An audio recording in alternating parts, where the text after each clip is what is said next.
اشرح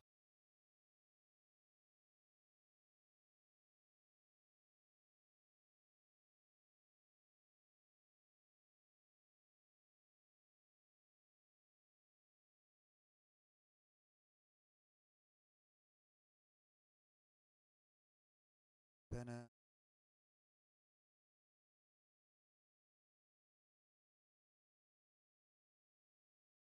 أعوذ بسم الله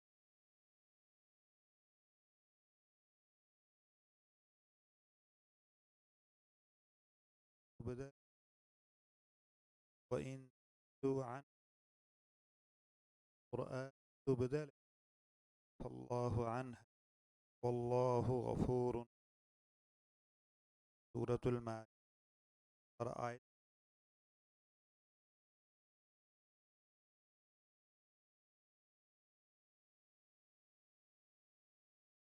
بس میں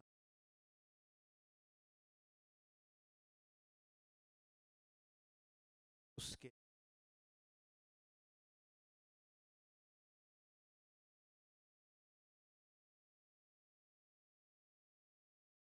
وہ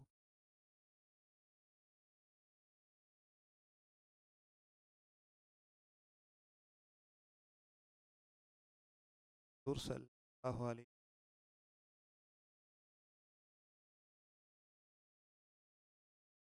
ہوئے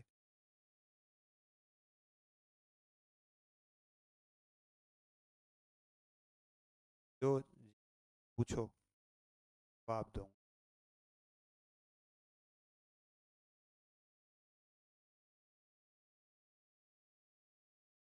ہوتے تھے.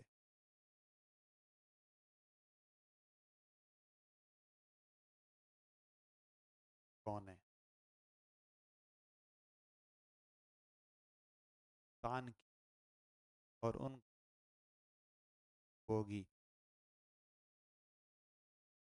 بعض بات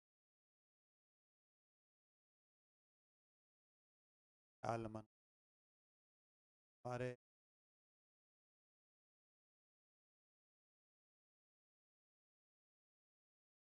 بزرگ ہیں. وہ عباسی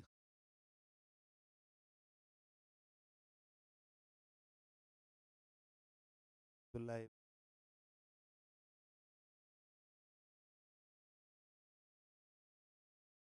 کی وہیں میں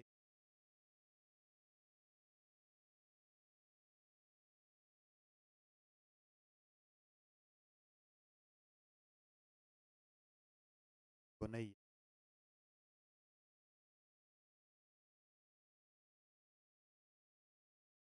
عباسی باس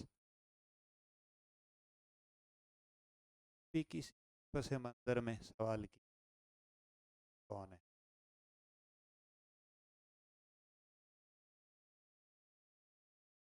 اور صاحب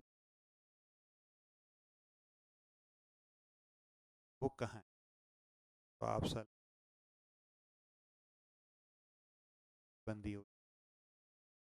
اور انہوں نے رسول اللہ ٹھکانہ کہاں ہے تو آپ سر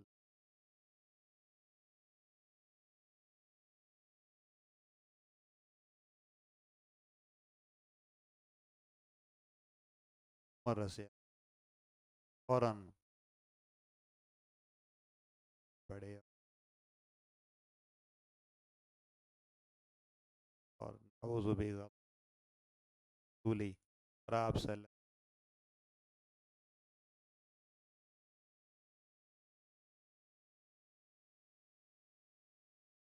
ضروری سوالات ٹھکانہ اور موقع و محل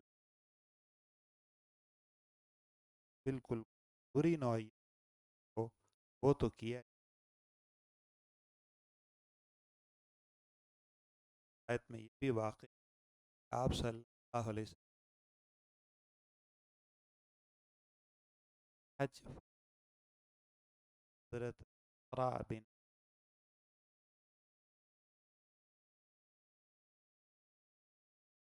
کل عام،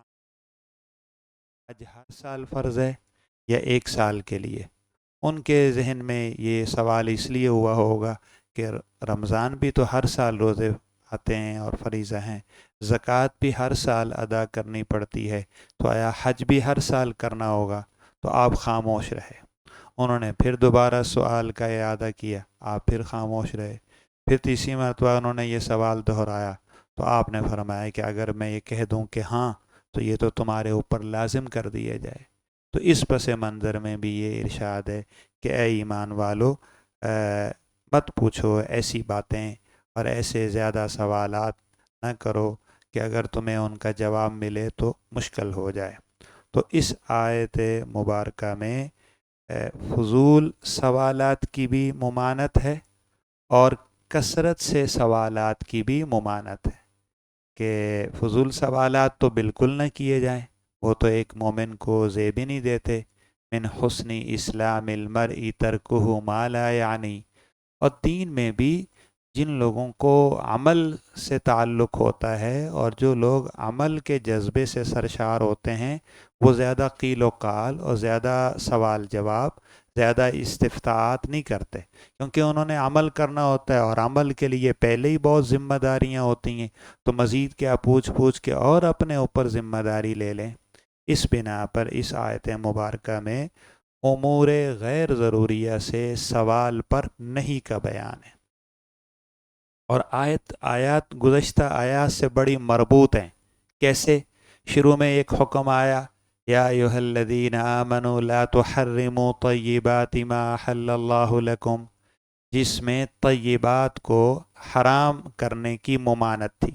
کہ جو چیزیں اللہ تعالیٰ نے پاک اور حلال بنائی ہیں ان کو حرام مت کرو۔ پھر رجس من عمل الشیطان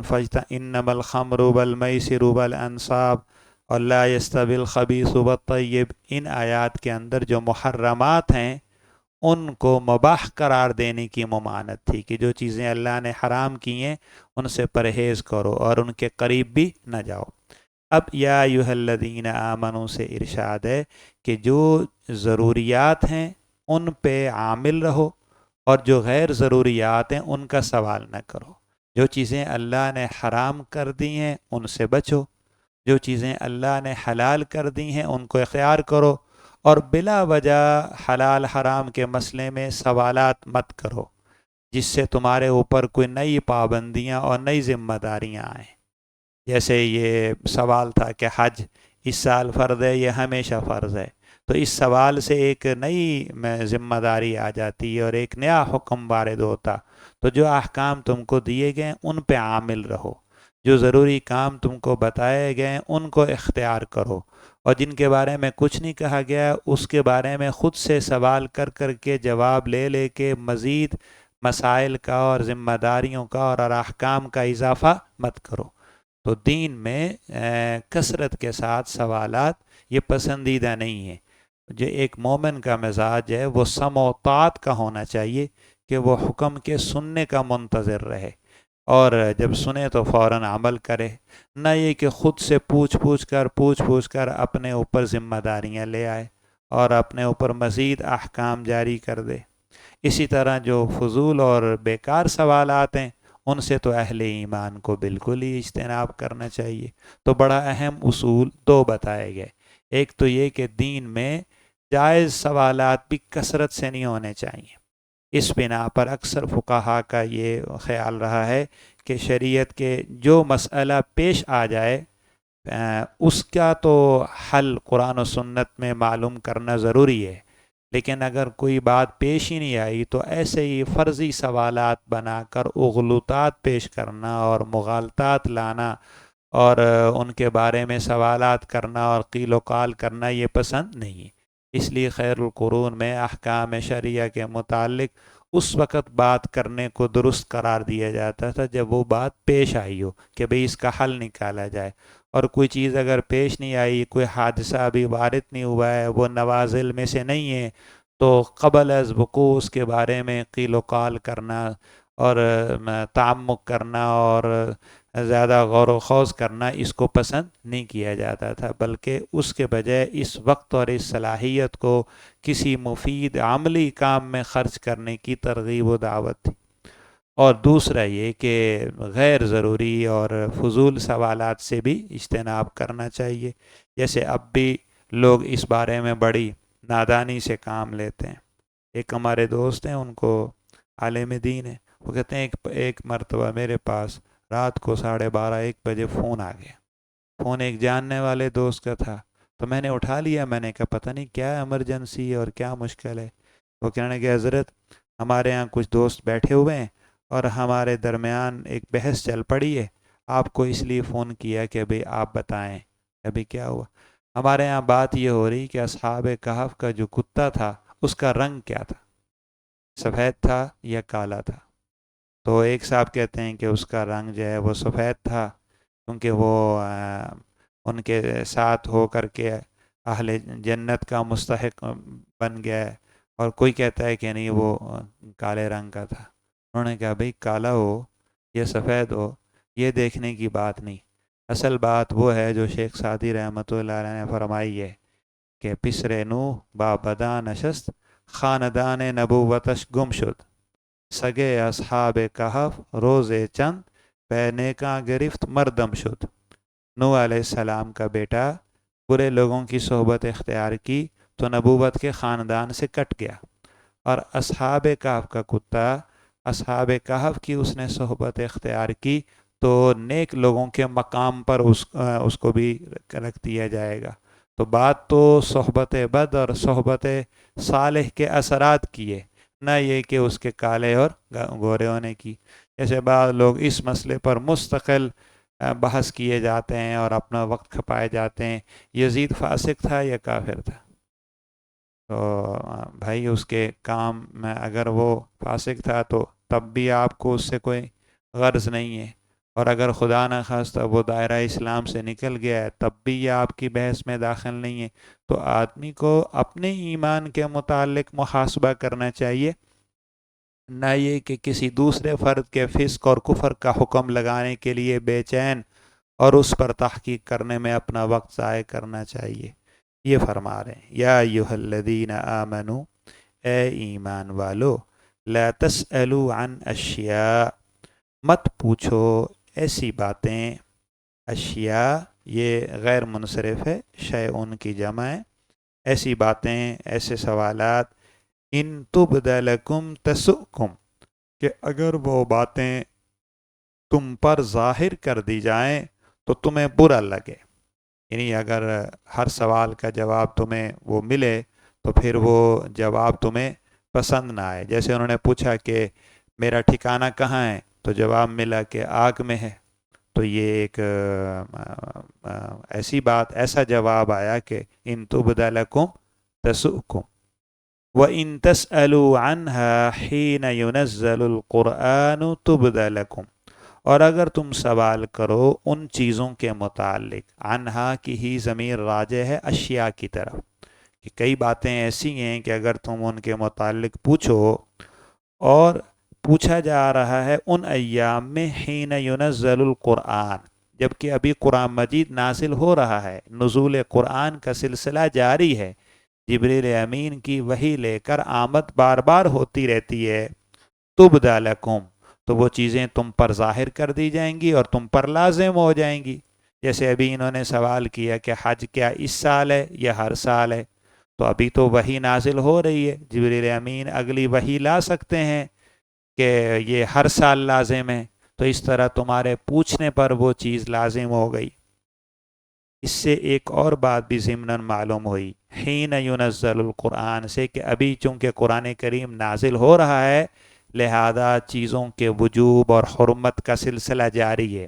لیکن جب قرآن کریم کا نزول مکمل ہو جائے گا تو پھر وحی کا سلسلہ ختم ہو جائے گا، پھر کوئی پوچھے تو اس کے پوچھنے سے نہ کوئی نئی چیز حرام ہوگی نہ کوئی نئی چیز حلال ہوگی۔ تو حین ینزل القرآن تبد لکم، یہ ختم نبوت کی بھی دلیل ہو گئی، یہ انقطاع وحی کی دلیل ہے۔ کیونکہ فرما رہے ہیں کہ اگر تم پوچھو گے ان اشیاء کے بارے میں جب کہ ابھی اس وقت نازل کیا جا رہا ہے قرآن،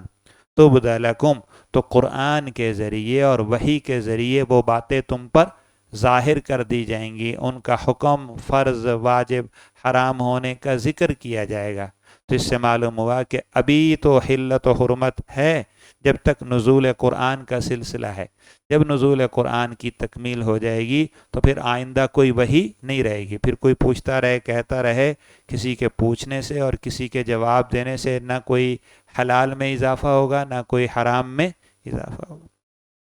عفا اللہ عنہا، اللہ تعالیٰ نے معاف فرما دی ہے گزشتہ سوالات، عنہا اے عن مسئلتکم السابقہ فلا تعودوا، کہ اللہ تعالیٰ نے گزشتہ سوالات وہ جو تم نے کیے ہیں ان سے درگزر کر لیا، تمہیں معاف فرما دیا، اب تمہیں مستقل ہدایت دی جا رہی ہے کہ لا تسألوا عن اشیاء، فضول سوالات بھی نہیں کرو اور غیر ضروری سوالات بھی نہیں کرو، اب اس پہ عمل کرنا ہے۔ واللہ غفور، اللہ تعالیٰ بہت بخشنے والے ہیں۔ لا يعاقبكم قبل الانذار، وہ کسی چیز پر سزا نہیں دیتے اچانک، بلکہ پہلے تنبیہ کرتے ہیں اور ڈراتے ہیں، اس سے متنبہ کرتے ہیں، اس کی ممانت کرتے ہیں۔ اس انذار کے بعد اور ممانت کے بعد بھی اگر ارتکاب ہو تو پھر اللہ تعالیٰ مواخذہ فرماتے ہیں، ورنہ واللہ غفور، اللہ تعالیٰ بہت مغفرت والے ہیں، حلیم، بہت درگزر کرنے والے ہیں، بہت معاف فرمانے والے ہیں۔ تو گزشتہ دنوں میں اور گزشتہ سوالات میں جو تم نے نادانی سے کام لیا ہے اور کچھ زیادہ سوالات پوچھ لیے اور کچھ غیر ضروری پوچھ لیے، اللہ تعالیٰ نے ان کو معاف کر دیا ہے، لیکن آئندہ سے تمہاری تربیت یہ ہو جانی چاہیے اور تمہارا مزاج یہ بن جانا چاہیے کہ ہم نے لایانی بات تو کرنی ہی نہیں ہے، اور بہت ضروری سوال، وہ سوال جو سوال خود بھی علم کی گواہی دے، کیونکہ انما السؤال نصف العلم، اچھا سوال یہ بھی سائل کے صاحب علم ہونے کی دلیل ہے۔ تو کوئی ایک آدھ کوئی ضروری سوال ہو تو وہ کیا جائے، کثیر سوالات بھی نہ ہوں اور بیکار بھی نہ ہوں۔ قد سألها قوم من قبلکم، حکمت ممانعت سؤال، دین کے اندر بار بار سوال کرنے کی، کثرت سے پوچھنے کی ممانت کیوں کی گئی ہے، اس کی حکمت، اس کی وجہ یہی ہے کہ اتنے زیادہ سوال جواب اور قیل قال اور بحث و تحقیق کا مزاج تب ہوتا ہے جب آدمی کی عملی صلاحیتیں کمزور ہو جاتی ہیں، ورنہ جو لوگ عمل کے مزاج کے ہوتے ہیں بس وہ تو سمعنا و اطعنا، منتظر ہوتے ہیں، حکم پاتے ہیں اور اس حکم کو بجا لاتے ہیں، پھر خود سے سوالات کرنے میں معلوم نہیں کہ جواب میں اس چیز کا ایجاب ہو جائے تو اس کی پابندی کو نبھا سکیں یا نہیں، یا اس کی حرمت ہو جائے تو اس کی ممانت کو نبھا سکیں گے یا نہیں، تو اپنے اوپر خود سے سوال کر کے نئی ذمہ داریاں احکام کے ساتھ لینا یہ مناسب نہیں ہے۔ قد سألها قوم من قبلکم، بے شک سوال کیا تھا چیزوں کے متعلق تم سے پہلے بھی ایک قوم نے، تم سے پہلے بھی قوموں نے اس بارے میں سوالات خود سے کیے، دین میں سوالات کیے، لیکن پھر وہ سوالات سے ان پر جو پابندیاں آئیں تو وہ مشکل میں ہی پڑ گئے۔ ثم اصبحوا بها کافرین، ثم اصبحوا اے صاروا بها کافرین، پھر وہ خود ان چیزوں کے متعلق نا حق شناس ہو گئے، نا قدردان ہو گئے، کافرین اے منکرین بترک العمل بہا،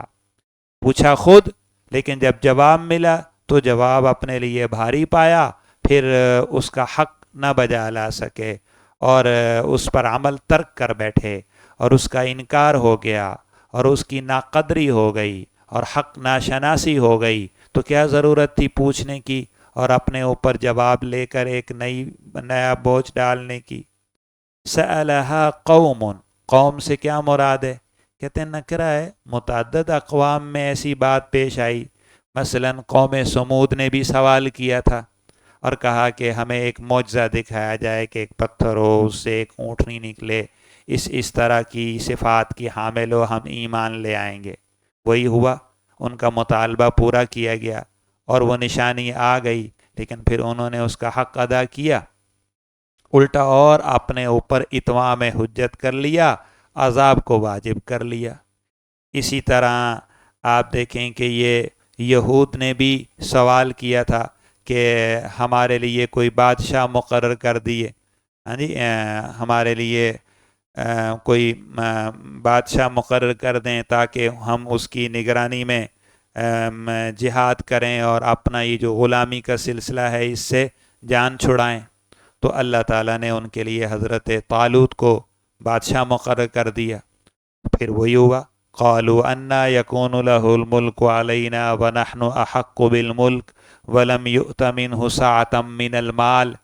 تو اس سوال کے بعد جب وہ جواب ملا تو اس کو نبھا نہیں سکے، اس کی قدر نہیں کر سکے، بلکہ مزید جو ہے وہ قیل و قال میں لگ گئے۔ تو انہوں نے بھی سوال کیے خود سے، لیکن پھر اس سوال کا جو جواب ملا اس کا حق نہیں ادا کر سکے۔ اسی طرح حضرت عیسیٰ علیہ السلام کی قوم میں بھی کچھ لوگوں نے کہا تھا هل يستطيع ربك ان ينزل علينا مائدة من السماء، کہ ہم آپ اپنے رب سے دعا مانگیں اور سوال کریں کہ ہمارے لیے ایک کھانے کا ایک دسترخوان آسمانی کھانا پکایا اس پہ آ جائے، جیسے اگلے رکوع میں آئے گا۔ تو حضرت عیسیٰ علیہ السلام نے فرمایا بھی اتقوا اللہ ان کنتم مؤمنین، بابا اس طرح کے سوالات نہیں کرو، لیکن انہوں نے کہا نہیں ہونا چاہیے۔ پھر حضرت عیسیٰ علیہ السلام نے دعا فرما دی، وہ خوان طعام، وہ دسترخوان آسمانی کھانے کا آ گیا، لیکن پھر انہوں نے اس کی ناشکری کی اور نتیجتاً ان میں سے کچھ بندر اور خنزیر بھی بنائے گئے بطور عذاب کے۔ تو دیکھو قوم سمود نے سوال کیا، قوم یہود نے سوال کیا، قوم بنی اسرائیل میں عیسیٰ علیہ السلام کی قوم نے، نصارہ نے سوال کیا۔ تو پہلے بھی لوگوں نے، قوموں نے اس طرح کے سوالات کیے، لیکن جب ان کو ان کے جوابات دیے گئے تو یا ان کے مطلوبہ نشانیاں ان کو دی گئیں، ان کے مطالبات پورے کیے گئے، تو انہوں نے ان کا حق ادا نہیں کیا اور ان کی پوری قدردانی نہیں کی۔ تو اے امت محمد صلی اللہ علیہ وسلم، تم اپنے مزاج کو ان سے بالکل مختلف رکھو، اس طرح کے سوالات مت کرو اور لایانی چیزیں بھی مت پوچھو، بس نہایت ہی سم و طاعت کے ساتھ اور کمال ادب کے ساتھ ہمتن گوش ہو کر اللہ تعالیٰ کے رسول کی خدمت میں حاضر رہو، اور جو حکم ان سے ملے فوراً بھاگ کر تنافس اور تسابق کے ساتھ اس پہ عمل کرنے کا اہتمام کرو۔ ما جعل اللہ من بحیرۃ ولا سائبۃ ولا وصیلۃ ولا حام، گزشتہ مضمون کی طرف اعادہ۔ پہلے بھی تحریمات کا تذکرہ تھا، محرمات کا بیان تھا، انما الخمر والمیسر والانصاب والازلام قل لا يستوي الخبیث والطیب۔ درمیان میں ایک نصیحت خاص طور پہ آئی تھی، اور وہ بھی اس ربط کے ساتھ کہ دیکھیں جو ضروری چیزیں ہیں ان پہ عمل کرو، اور جو غیر ضروری ہیں ان کے درپے نہ ہو، ان میں بلا وجہ سوالات نہیں کرو۔ دوبارہ وہی مضمون کہ کون کون سی چیزیں حرام ہیں، تو اللہ تعالیٰ نے طیبات کو پاک رکھا ہے، تم ان کو حرام مت کرو، اور اللہ تعالیٰ نے خمر، میسر، انصاب، ازلام ان کو ناپاک اور حرام قرار دیا ہے، تم ان کے قریب مت جاؤ۔ تو جس طرح طیبات کو حرام کرنا یہ غلط ہے، اسی طرح اللہ تعالیٰ کی ان حلال کردہ چیزوں کو اپنے اوپر حرام کرنا، تحریمات غیر اللہ، یعنی اللہ تعالیٰ کے علاوہ دوسروں کے من گھڑت فیصلوں اور نظریات کے مطابق چیزوں کا ان کو حرام قرار دینا، اس سے وہ حرام نہیں ہوتی، کیونکہ حلال کو حرام قرار دینا یا کسی چیز کی حرمت میں بتانا یہ خاص اللہ تعالیٰ کا وصف ہے، یہ صفت حاکمیت کا نتیجہ ہے، اور حکومت و اقتدار صرف اور صرف اللہ تعالیٰ کا ہے، بندوں کا کام عبادت و فرما برداری ہے۔ تو اللہ ہی کی جو شان ملک ہے، اللہ تعالیٰ کی جو مالکانہ اور حاکمانہ شان ہے، اسی کا یہ تقاضا ہے کہ اللہ تعالیٰ ہی کو یہ حق ہے کہ وہ جس چیز سے چاہیں منع کریں اور جس چیز کو چاہیں اجازت دیں. تم اپنی طرف سے اللہ تعالیٰ کی اجازت کردہ چیزوں کو حرام مت قرار دو. ما جعل اللہ، جعل بمانا شرع کے بھی ہے. ما شرع اللہ، ما قرر اللہ، ما جعل اے ما قرر وما فرض وما شرع وما امر.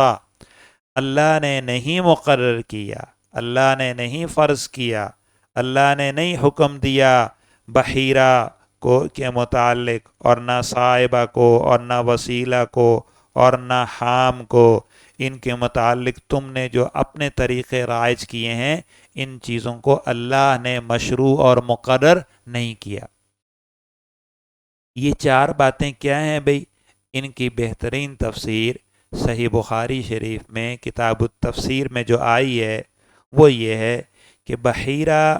اس جانور کو کہتے ہیں جس کا دودھ بتوں کے نام پر چھوڑ دیا جائے. مشرکین کا جاہلیت میں یہ طریقہ تھا کہ اپنے بعض دودھ دینے والے جانور کے متعلق یہ طے کر دیتے تھے کہ اس کا دودھ ہم نہیں استعمال کریں گے، ہمارے لیے حرام ہے، یہ دودھ فلاں بت کے نام پہ وقف ہے. پھر پتہ نہیں اس بت پہ اس دودھ کو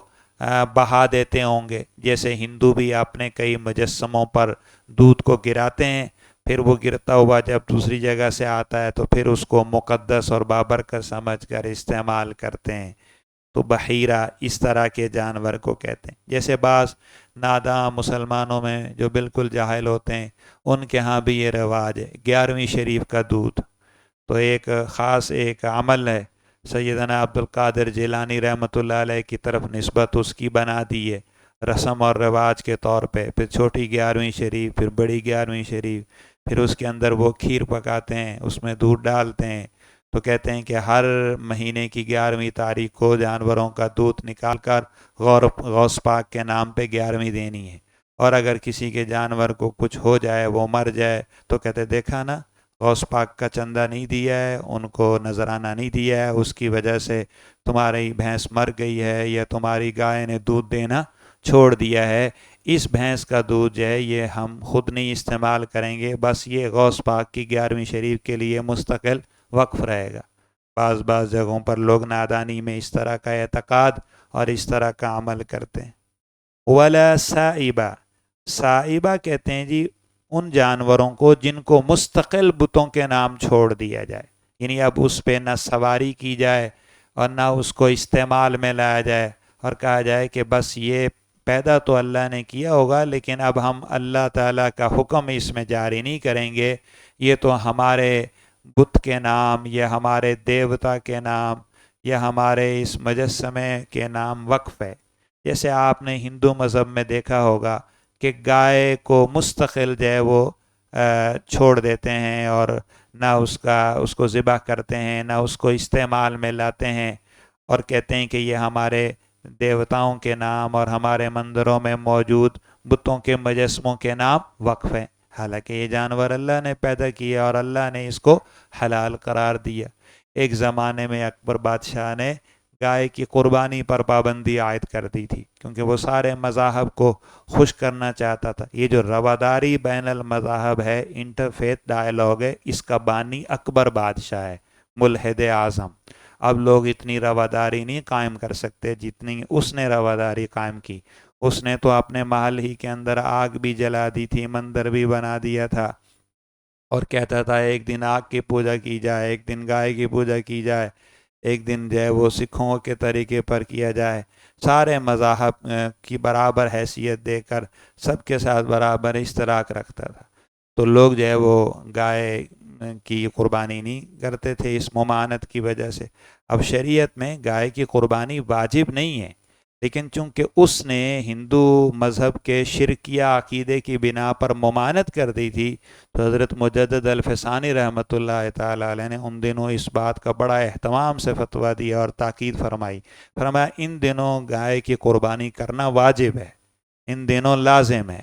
کیونکہ عام دنوں میں اس کی جو بھی حیثیت ہو. اب یہاں تو انسان تو اس کے تقدس کے قائل تھے، تعظیم کے قائل تھے، خود بادشاہ نے بھی اس کو تقدس دے دیا ہے اور اس کی عبادت پر لوگوں کو آمادہ کر رہا ہے. تو ایسے موقع پر اللہ تعالیٰ کی توحید کی گواہی دینا اور گائے کو ذبح کر کے قربان کرنا یہ زیادہ اولیٰ ہے، تاکہ ان لوگوں کو خوب معلوم ہو کہ جو اس مخلوق کی عبادت کے قائل ہیں تو اس مخلوق کو تو انہوں نے ذبح کر کے اس کے کباب بنا کے کھا لیے، معبود حقیقی تو وہ ذات ہے جو اس طرح کے تصرفات کا مصداق نہیں بنتی۔ تو یہ سائبہ ہو گیا۔ تیسرا ہے وسیلہ۔ وسیلہ کہتے ہیں بھی یہ جاہلیت میں ان کے ہاں ایک اونٹنی تھی، اس اونٹنی کو کہتے ہیں جو مسلسل مادہ جنے، یعنی مؤنث بچے جو ہے وہ جنتی چلے جائے اور درمیان میں پھر ایک مرتبہ ایک نر جنے اور پھر مؤنث جنتی جائے، تو وہ کہتے تھے کہ یہ درمیان کے ایک نر نے دونوں طرف کے مؤنث کو باہم ملا دیا ہے، جب مل گیا تو بس اب یہ ہمارے استعمال میں نہیں ہے، اس کو بتوں کے نام پہ چھوڑ دیا جائے۔ وسیلہ۔ ولا حام۔ حام ایسے نر اونٹ کو وہ کہتے تھے، ایک اونٹ تھا نر مذکر، اس کو ایک خاص تعداد کے ساتھ جب اس سے جنسی عمل لے لیتے، جفتی اور مجامعات کرا لیتے، تو کہتے بس اس سے جو نفع ہونا تھا ہو لیا، اس سے جو کام لینا تھا لے لیا، اب یہ بتوں کے نام پہ وقف ہے۔ تو گویا یہ سارے چیزیں جانور اللہ تعالیٰ نے اپنی رحمت خاصہ سے پیدا کیے اور حلال قرار دیے، اور وہ ان کے استعمال سے پرہیز کر رہے ہیں، بلکہ اللہ تعالیٰ کے کو غیر اللہ بتوں کے نام پر ان کو وقف کر رہے ہیں، نامزد کر رہے ہیں، ان کے نظر اور نیاز کر رہے ہیں۔ تو یہ اللہ تعالیٰ کی طیبات اور محللات اور جائز چیزوں کو حرام کرنا ہے، اور یہ کفر ہے۔ یعنی اللہ تعالیٰ کی کسی ممنوع چیز کو اعتقادی طور پہ حلال سمجھنا یہ کفر ہے، اور اللہ تعالیٰ کی کسی حلال کردہ چیز کو اعتقادی طور پہ حرام سمجھنا، ایک ہے اس کو چھوڑ دینا، ایک ہے اس کو حرام سمجھنا، یہ بھی کفر ہے۔ تو فرمایا کہ یہ چیزیں اللہ نے مقرر نہیں کی تھیں، اللہ تعالیٰ نے کسی جانور کو بحیرہ اور صائبہ اور وسیلہ اور حام نہیں قرار دیا تھا۔ یہ تو انبیاء علیہ السلام کے دین میں یہ بات نہیں تھی۔ وَلَكِنَّ الَّذِينَ كَفَرُوا يَفْتَرُونَ عَلَى اللَّهِ الْكَذِبَ، لیکن جو لوگ کافر ہیں، الَّذِينَ كَفَرُوا بِالتَّحْرِيمِ، جنہوں نے اس طرح سے کفر کیا کہ اللہ تعالیٰ کی ان حلال کردہ چیزوں کو حرام کر لیا، ایک تو یہ کفر کیا، مزید یہ کہ وہ اس تحریم کی نسبت اللہ کی طرف کر دیتے ہیں۔ یہ ساری چیزیں انہوں نے خود جاری کیں، خود سے ان چیزوں کو اپنے بتوں کے نام پہ وقف کیا، تو ایک تو اللہ کی حلال کردہ چیز کو حرام قرار دیا ہوا ہے، دوسرا اس تحریم کی نسبت اللہ کی طرف کرتے ہیں کہ اللہ نے ہمیں حکم دیا ہے کہ اب اس جانور میں استعمال نہ کیا جائے، اللہ نے حکم دیا ہے اس جانور کو ان کے نام پہ وقف اور نظر کیا جائے۔ یفترون علی اللہ الکذب، یفترون علی اللہ فی نسبتہم هذا التحریم الیہ، یعنی اس تحریم کی نسبت اللہ کی طرف کر دیتے ہیں۔ تو ایک تو یہ کفر ہوا تحریم حلال، پھر اس کی اللہ کی طرف جھوٹی نسبت ہوئی، یہ ہے افتراء اور کذب، تو یہ انہوں نے کیا ہے، اور یہ اب یہ لوگ کرنے لگے ہیں، ان کفار نے ایسا کیا ہے، اللہ تعالیٰ نے ایسی کوئی چیز مقرر نہیں کی تھی۔ بھائی یہ جو مشرکین مکہ تھے، یہ اپنے آپ کو حضرت ابراہیم علیہ السلام کی ملت کا پیروکار کہتے تھے،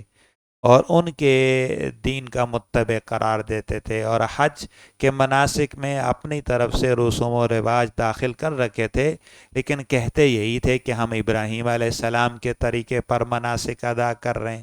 تو یہ چیزیں جو انہوں نے جاہلیت میں شرک کے طرح طرح کے کام کر رکھے تھے، یہ حضرت ابراہیم کے دین میں تو نہیں تھا، ان کی ملت کا تو یہ طریقہ نہیں تھا، ان کی تعلیمات تو یہ نہیں تھی۔ گزشتہ ہزاروں سال سے حضرت ابراہیم علیہ السلام کا دین دین حنیف ہی تھا۔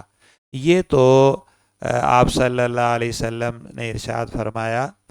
کہ ایک آدمی تھا، عمر ابن لحی نام تھا اس کا، اہل مکہ میں بڑا تھا، تو کئی سو سال پہلے وہ ایک مرتبہ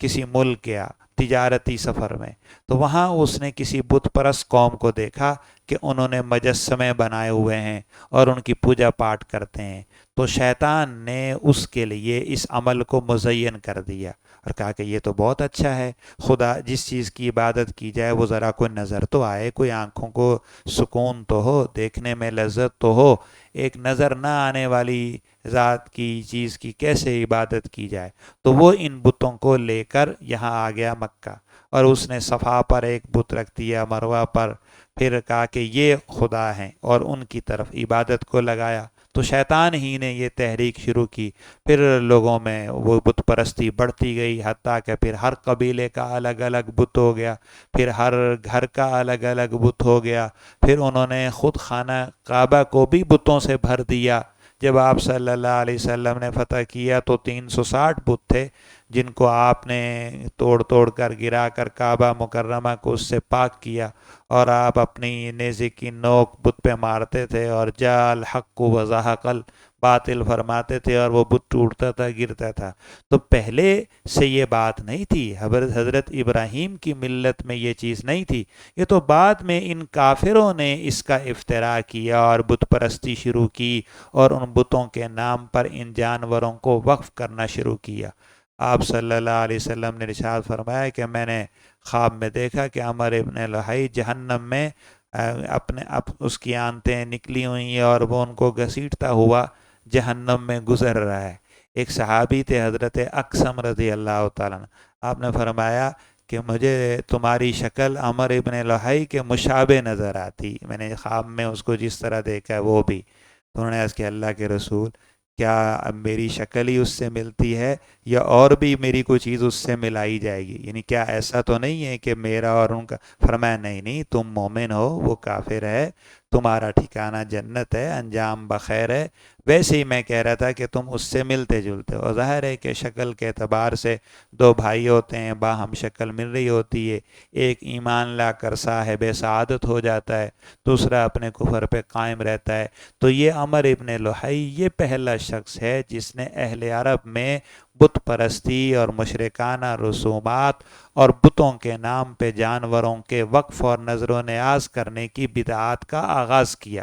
اس لیے اللہ تعالیٰ فرما رہے ہیں کہ اللہ نے ایسی کوئی چیزیں مقرر نہیں کی تھیں۔ یہ لوگ جو کافر ہیں، عمر ابن لحی کے فتنے کے پیروکار ہیں، یفترون علی اللہ الکذب، یہ اللہ تعالیٰ کی طرف جھوٹ افتراء کرتے ہوئے غلط نسبت کرتے ہیں۔ اب مسلمانوں میں بھی نادانی ہے، جیسے آپ نے دیکھا ہوگا بعض دیہاتوں میں ایک کہانی پڑھی جاتی ہے، اس کو کہتے ہیں 10 بیویوں کی کہانی، سنیں؟ وہ اس کے اندر جو ہے وہ کوئی عورتیں ہیں، ان کا قصہ ہوتا ہے، تو بڑی بوڑھی عورتیں پہلے ایسا ہوتا ہے گھر میں 10 لڈو رکھ لیے یا 10 جو ہے کوئی میٹھی چیزیں رکھ لیں، پھر 10 عورتوں کو بلایا، یعنی ایک ہی عورت وہ کہانی نہیں پڑھ سکتی، 10 عورتیں آئیں گی، ہر عورت جو ہے وہ علیحدہ علیحدہ وہ کہانی پڑھے گی، پھر آخر میں جو ہے نا وہ شیرینی تقسیم کی جائے گی، پھر اپنی کسی مشکل کے حل کے لیے دعا کی جائے گی۔ یہ جیسے عام طور پہ کوئی آپ فتاویٰ کی کتابوں میں پڑھا ہوگا مدینہ منورہ کے شیخ ابو صالح کی وصیت،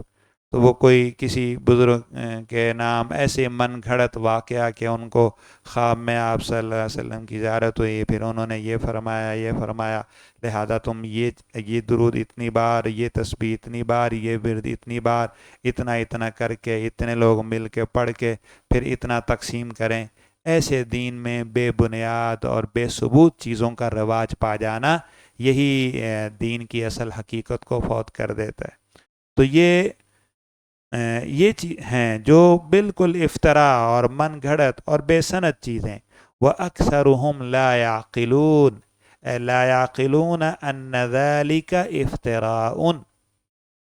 مفعول به معذوف ہے، اکثر ان میں سے اس بات کی عقل نہیں رکھتے کہ یہ دین کے نام پر جو کچھ ہو رہا ہے یہ من گھڑت ہے، یہ بے ثبوت ہے، یہ بے سند ہے، اس کا دین میں کوئی درجہ نہیں ہے۔ آپ دیکھیں نبی کریم صلی اللہ علیہ وسلم کے یوم ولادت پر جو کچھ ہم کرتے ہیں تو اس کا دین میں کیا درجہ ہے، اس کی دین میں کیا حیثیت ہے؟ آپ کا یوم ولادت خود تاریخی اعتبار سے محل نظر ہے کہ وہ 12 تاریخ ہے یا 9 تاریخ ہے یا 8 تاریخ ہے۔ اکثر محققین نے 9 تاریخ آپ کی یوم ولادت قرار دی ہے۔ اعلیٰ حضرت مولانا احمد رضا خان صاحب مرحوم نے 8 ربیع الاول کی تاریخ کو ترجیح دی ہے کہ وہ آپ کا یوم ولادت ہے۔ دیگر مورخین سیرت نے 12 تاریخ کو ترجیح دی ہے۔ تو خود یوم ولادت ہی تاریخی طور پر معین نہیں ہے۔ قرآن مجید میں تو اس کا ذکر دور کی بات ہے، احادیث میں تو اس کا ذکر دور کی بات ہے، سیرت کی کتب تاریخ میں بھی وہ معین نہیں ہے۔ لیکن لوگوں نے اس دن پر کیا کیا چیزیں بڑھا لیں اور کیا کیا چیزیں جاری کر لیں۔ اکثرهم لا یعقلون، ان میں سے اکثر جو ہے وہ انہیں عقل ہی نہیں ہے کہ یہ چیزیں افتراء ہیں، ان کی دین میں وہ شرعی حیثیت نہیں ہے جو ہم نے دے لی ہے۔ ہم نے اس کو اہم الفرائض قرار دے دیا ہے، اعظم الواجبات سمجھ لیا ہے،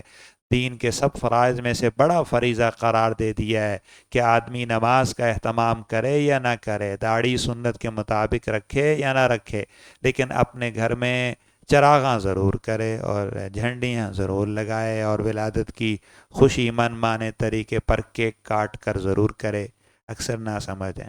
صاحب مدارک نے بڑا اچھا جملہ لکھا ہے، ہم العوام لِأَنَّهُمْ قَلَّدُوا آبَاءَهُمْ، یہ جو اکثر کہا گیا ہے یہ عوام لوگ ہیں، اور وہ عوام لوگ جو ہیں نا بجائے کتاب و سنت پر اعتماد کرنے کے اور دین کی تحقیقی باتوں کو لینے کے بس اپنے بڑوں کے رسم و رواج کی اتباع کرتے۔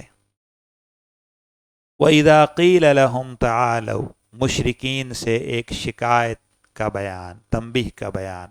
جب ان سے کہا جاتا ہے تعالوا آؤ الی ما انزل اللہ و الی الرسول، اس چیز کی طرف جس کو اللہ نے اتارا اور رسول کی طرف آؤ، یعنی ما انزل اللہ کی طرف آؤ جو قرآن حکیم ہے، اور ما الی الرسول کی طرف آؤ جو چیزیں تمہیں رسول سے ملیں، یعنی سنت نبوی۔ تو یہ آیت مبارکہ بھی حجیت حدیث کی بھی دلیل ہوئی۔ یہاں اتنا نہیں فرمایا تعالوا الی ما انزل اللہ قالوا حسبنا، بلکہ فرمایا الی ما انزل اللہ و الی الرسول۔ تو ما انزل اللہ کی طرف رجوع کرنے کا مستقل حکم ہے، اور ما امر الرسول و نہا اس سے مستقل حکم ہے کہ اللہ کی طرف آؤ اور اللہ کے رسول کی طرف۔ تو اللہ کی طرف اس کی کتاب کے ذریعے اور اللہ کے رسول کی طرف اس کی سنت کے ذریعے، یعنی تم ان دونوں کے حکم پر عمل کرو۔ تعالوا الی حکمہما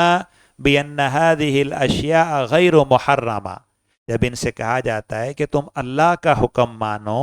اور اللہ کے رسول کا حکم مانو، اور وہ حکم یہ ہے کہ یہ چیزیں حرام نہیں ہیں بلکہ یہ چیزیں حلال ہیں، تم نے کیوں ان کو اپنے بتوں کے نام پہ نظر کر دیا اور وقف کر دیا ہے، اور کیوں اللہ تعالیٰ کی اس حلال کردہ چیز سے اب استعمال و استفادہ کو نظراً اور اعتقادی طور پر ممنوع سمجھتے ہو، جبکہ یہ چیزیں اللہ نے حلال کی ہیں۔ تو ایسا نہیں کرو، یہ چیزیں اللہ نے حرام نہیں کی ہیں اور تمہیں حرام کرنے کا اختیار نہیں ہے، تو تم ایسا کیوں کرتے ہو؟ ان کو بتوں کے نام پہ کیوں چھوڑ دیتے ہو اور ان کے دودھ کو بت کے نام پہ وقف کر کے کیوں ضائع کرتے ہو؟ قالو، تو وہ وہی جاہلانہ بات کہتے ہیں، حسبنا ما وجدنا علیہ آباءنا، ہمیں تو وہی کافی ہے، وہی طریقہ اور وہی بات اور وہی طرز عمل کافی ہے، ما وجدنا علیہ آباءنا، جس پہ ہم نے اپنے باپ دادوں کو، آباء و اجداد کو پایا ہے۔ حسبنا مبتدا ہے بھئی، ما بمانا الذی، الذی وجدنا علیہ آباؤنا، یہ صلہ موصول مل کر خبر ہے، ہمیں تو وہی کافی ہے جو ہمارے آباء و اجداد کا طریقہ ہے۔ اولو کان آباؤہم لا یعلمون شیئا ولا یہتدون، دیکھو بھئی اولو میں حمزہ استفہام ہے، واو حرف عطف ہے، اور لو کانو یہ معطوف ہے، تو معطوف علیہ کہاں ہے؟ وہ محذوف ہے۔ احسبہم ذلک ولو کان آباؤہم لا یعلمون شیئا،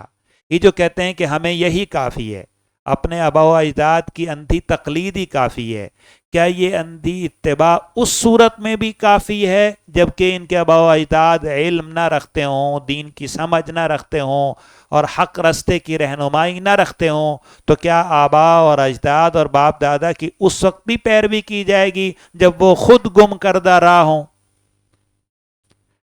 اولو کان حسبهم ذلك ولو كان آباؤهم لا يعلمون شيئا ولا يهتدون الى الحق، کیا یہ ان کو اس صورت میں بھی کافی ہوگا؟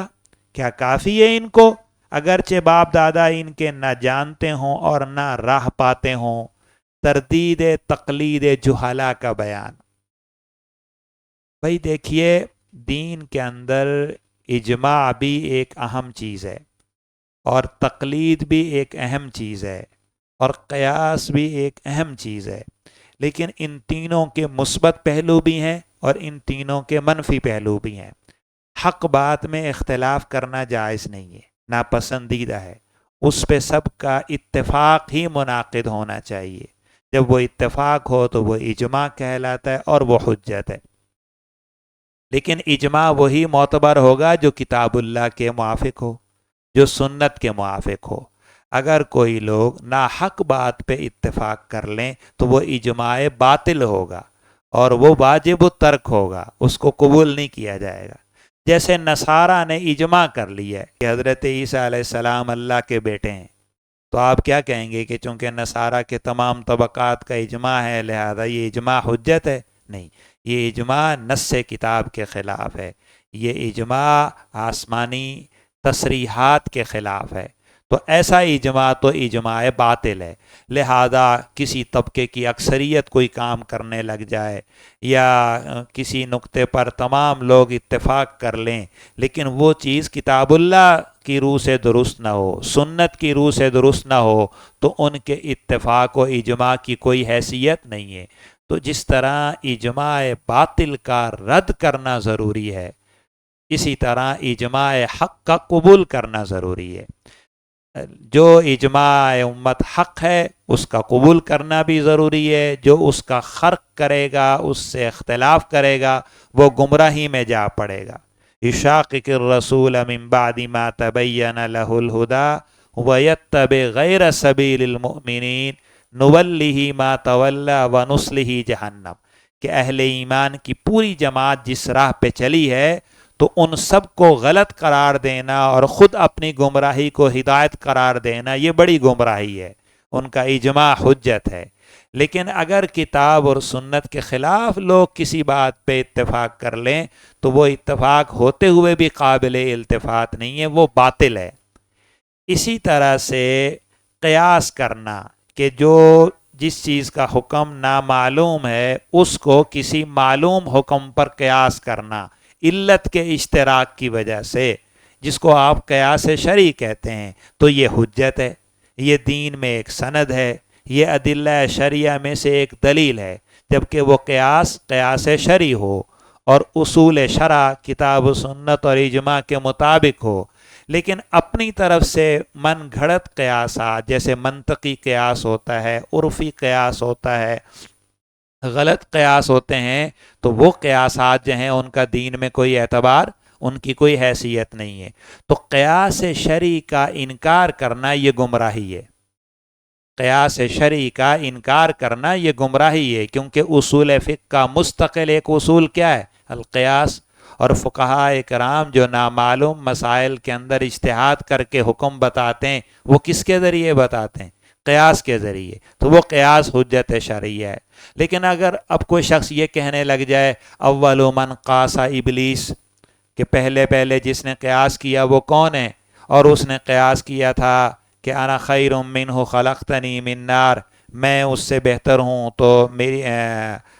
وہ کمتر ہے لہذا میری حالت کو نہ کیا جائے، تو اس نے قیاس سے کام لیا، تو قیاسات کرنا جو ہے یہ شیطان کا کام ہے،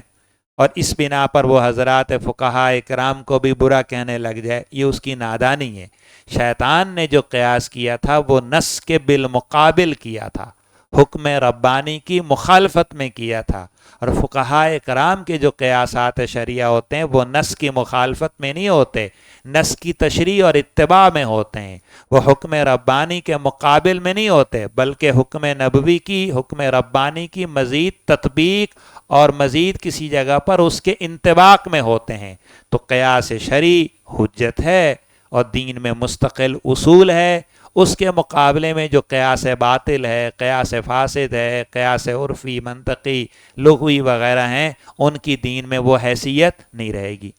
اسی طرح کسی نااہل شخص کا یا ناواقف شخص کا جسے رستہ معلوم نہ ہو تو اس کو منزل تک پہنچنے کے لیے رستہ معلوم کرنا ہے، اور اسی سے معلوم کرنا ہے کہ جس کو وہ معلوم ہو. تو دنیا کے کاموں میں بھی جو آدمی لا علم ہوتا ہے وہ عالم کی طرف رجوع کرتا ہے. دین کے احکام میں بھی جو آدمی لا علم ہے اور خود استنباط نہیں کر سکتا، اجتہاد نہیں کر سکتا، ادلہ شریعہ میں براہ راست غور و خوض نہیں کر سکتا، تو کیا کرے گا؟ وہ اہل اجتہاد علماء کی اتباع کرے گا، ان کی تقلید کرے گا. فاسألوا اہل الذکر ان کنتم لا تعلمون پہ عمل کرے گا. تو وہ تقلید محمود ہے، اور وہ تقلید واجب ہے، اور وہ تقلید تنظیم دین کا ذریعہ ہے. وہ تقلید اس آدمی کے دین و ایمان کی حفاظت کا ذریعہ ہے. یہی وجہ ہے کہ جن لوگوں نے کسی فقیہ کی اتباع کو لازم قرار نہیں دیا اور خود سے انہوں نے دین میں اپنی آراء پر اعتبار کیا، تو بڑھتے بڑھتے وہ آراء اجتہادی سے نکل کر آراء نفسانی میں داخل ہو گئے اور ہوائے نفس کے پیروکار ہو گئے. تو فقہائے کرام کی پیروی اور دین کے مسائل میں خیر القرون کے علماء کی طرف رجوع کرنا، یہ آج کے زمانے کے کچے علم کے حامل، کمزور استعداد کے حامل لوگوں کی طرف رجوع کرنے سے بہتر ہے. اور ان کی تقلید محمود ہے، کیونکہ فقہائے کرام نے جو مسائل بیان فرمائے ہیں وہ کتاب و سنت کی تائید و روشنی میں حل فرمائے ہیں، کتاب و سنت کی مخالفت میں نہیں ہے. خلاصہ یہ کہ شرعی جو تقلید ہے وہ اندھی تقلید نہیں ہے،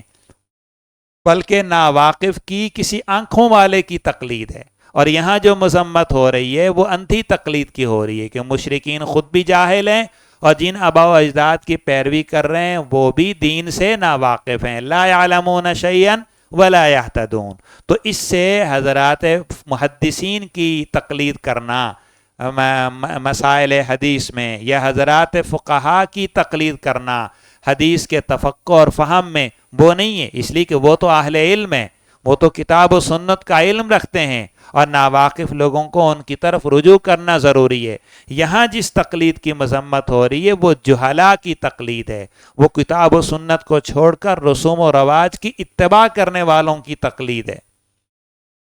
سمجھ گئے حضرات؟ اولو کان آباؤہم لا يعلمون شیئا ولا يهتدون. کچھ لوگ جو اجتہاد کا انکار کرتے ہیں اور تقلید فقہا کا مطلقاً انکار کرتے ہیں اور یوں کہتے ہیں کہ اہل حدیث کے دو ہی اصول، فرمان خدا، فرمان رسول، وہ جہاں بھی کہیں بھی اس جیسی آیت پہ پہنچتے ہیں تو فوراً ان کی بانچیں کھلنے لگتی ہیں اور وہ خوش ہو کے کہتے ہیں دیکھو دیکھو یہ ہے تقلید جس کی مذمت ہو رہی ہے. تم جو امام شافعی رحمہ اللہ کی پیروی کر رہے ہو، امام ابو حنیفہ رحمہ اللہ کی اتباع کر رہے ہو، اپنے آباء و اجداد کی پیروی کر رہے ہو، تو یہ بھی یہاں کرتے تھے حسبنا ما وجدنا علیہ آبانا. تو بھائی جیسے امام ابو حنیفہ رحمہ اللہ کی پیروی ممنوع ہے تو پھر امام ابن تیمیہ کی پیروی بھی ممنوع ہے، امام ابن قیم کی پیروی بھی ممنوع ہے، امام شوکانی کی اتباع بھی ممنوع ہے. تو یہ اکابر علماء، فقہا، محدثین، اہل علم، یہ وہ نہیں ہے ان کی طرح کہ وہ نادان ہوں اور دوسرا نادان شخص ان کی اتباع کرے. یا ایہا الذین آمنوا علیکم انفسکم. بھئی اس آیت کا عنوان کیا ہے؟ مصلحین کو تسلی کا بیان، اور یا یوں کہو کہ دوسروں کی اصلاح کرنے میں درجہ اعتدال کا بیان. کیونکہ پیچھے آیا تھا نا کہ جب ان کو دعوت دی جاتی ہے تعالوا الی ما انزل اللہ و الی الرسول، تو یہ ایک اصلاحی کوشش ہے، یہ مشرکین کو ایک دعوتی کوشش ہے. اب اس دعوت کے نتیجے میں وہ بجائے قبول کرنے کے کیا کہتے ہیں؟ حسبنا ما وجدنا علیہ آبانا. تو بھی یہ بالکل ہی لایانی جواب ہے، یہ بالکل ہی غلط قسم کا عذر اور بہانہ ہے۔ تو اس سے اہل ایمان کو تشویش ہوتی تھی کہ یہ حق بات کو کیوں نہیں سمجھ رہے اور ہدایت کو کیوں نہیں قبول کر رہے، اور شرک و بدعت کے ارتکاب میں اپنے جاہل باپ دادوں کے رسم و رواج کی اتباع ہی کو دین کیوں سمجھے ہوئے ہیں، اور یہ ہدایت کی طرف کیوں نہیں آتے۔ تو اس پر ان کو تسلی دی گئی کہ اگر اسی طرح بعض صحابہ کرام اپنے بعض عزیز و اقارب کے متعلق جو ایمان نہیں لائے تھے ان کے بارے میں بڑی تمنا کرتے تھے، اور حد درجہ اشتیاق اور بڑا اصرار، اور کہیں کہیں ان بہت زیادہ سختی اختیار کر لیتے تھے کہ تم بہر صورت ایمان لاؤ، جیسے اللہ کے رسول کی شفقت تھی لعلک باخع نفسک الا یکونوا مؤمنین۔ اسی طرح بعض صحابہ بھی کوئی اپنی والدہ کے متعلق کہتا ہے کہ بھئی میں نے حلف اٹھا لیا ہے جب تک آپ ایمان نہیں لائیں گی میں نہ کھاؤں گا نہ پیوں گا۔ اسی طرح اور بھی صحابہ سے مروی ہے۔ تو اس لیے ان کی اصلاح کرنے میں اور ان کو ایمان کی دعوت دینے میں تم بہت زیادہ سختی یا بہت زیادہ اصرار اور بہت زیادہ غلب سے کام مت لو، بلکہ دعوت دو اور اعتدال اور میانہ روی سے کام لو۔ تمہارا کام ہے ان کو سمجھانا، ترغیب دینا، دعوت دینا۔ اس کے بعد اگر وہ قبول کرتے ہیں تو ان کی سعادت ہے، اور اگر وہ قبول نہیں کرتے تو تم نے اپنا فرض ادا کر دیا۔ اب اس غم میں خود کو گھلا دینا اور اس پریشانی میں اپنے آپ کو ہلاکت تک لے جانا اور اپنے ضروری فرائض میں بھی کوتاہی آ جانا، بعد اپنے لازمی کاموں کے اندر بھی کمی ہو جانا، یہ مناسب نہیں ہے۔ تو اہل دعوت کو اور مصلحین کو یہ تو چاہیے کہ وہ لوگوں کی خیر خواہی کریں، لیکن یہ نہیں کہ اس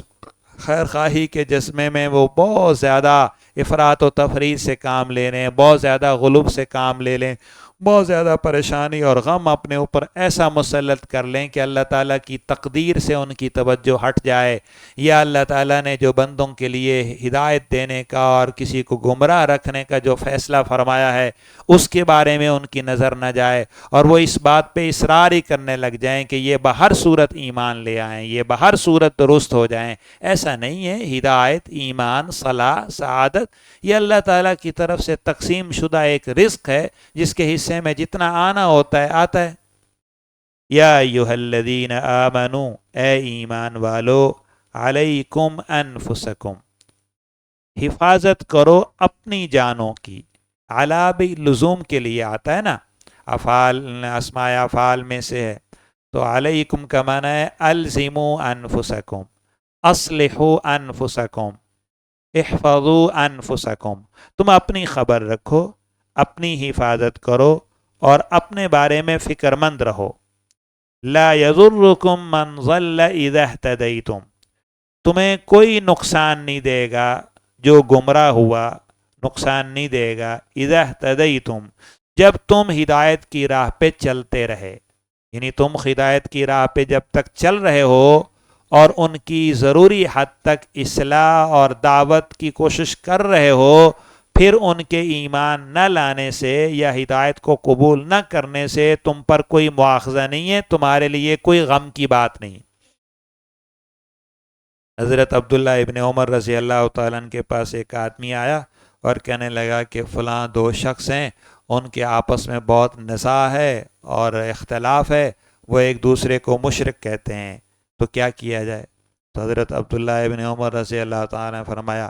کیا تم یہ چاہتے ہو کہ میں تمہیں یہ جواب دوں کہ جاؤ اور جا کر ان دونوں کو قتل کر دو، کیونکہ وہ اس کو مشرک کہتا ہے لہذا مشرک ہونے کی بنا پر واجب القتل ہے، وہ اس کو کہتا ہے اس کا بھی قتل ضروری؟ کیا میں تمہیں یہ کہوں گا؟ بس میں تمہیں یہ کہتا ہوں کہ تم جا کے ان کو سمجھاؤ،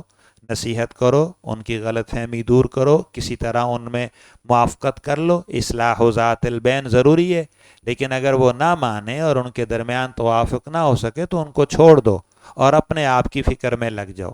پھر یہی آیت تلاوت کی، علیکم انفسکم لا یضرکم۔ تو اس ارشاد کا یہ مطلب نہیں ہے کہ بس اپنی فکر کرو اور دوسروں کو ان کے حال پہ چھوڑ دو،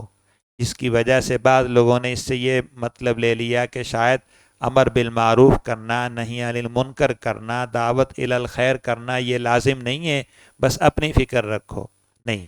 اس لیے کہ امر بالمعروف نہی عن المنکر اور دعوت وہ تو اپنی جگہ پر ایک مستقل فریضہ ہے۔ آیت قرآنی کا مطلب یہ کہ جب تم نے یہ اپنی بساط کی حد تک فرض ادا کر دیا اور اس اصلاحی کوشش کے باوجود بھی تمہیں تمہارا مطلوبہ نتیجہ حاصل نہیں ہوا اور وہ لوگ تائب نہیں ہوئے، اصلاح نہیں ہوئے، تو تم ان کے غم میں خود کو ہلاک مت کرو، بلکہ اپنے آپ کی فکر کر لو اور اپنے بارے میں زیادہ محتاط ہو جاؤ اور خود کو اللہ تعالیٰ کی طاعت و بندگی، تقوی اور تدین پر قائم کر لو۔ حضرت ابو بکر صدیق رضی اللہ تعالیٰ نے ایک مرتبہ ممبر پہ خطبہ دے کے یہ آیت تلاوت کر کے فرمایا کہ اس آیت کی میں کو پڑھ کر اور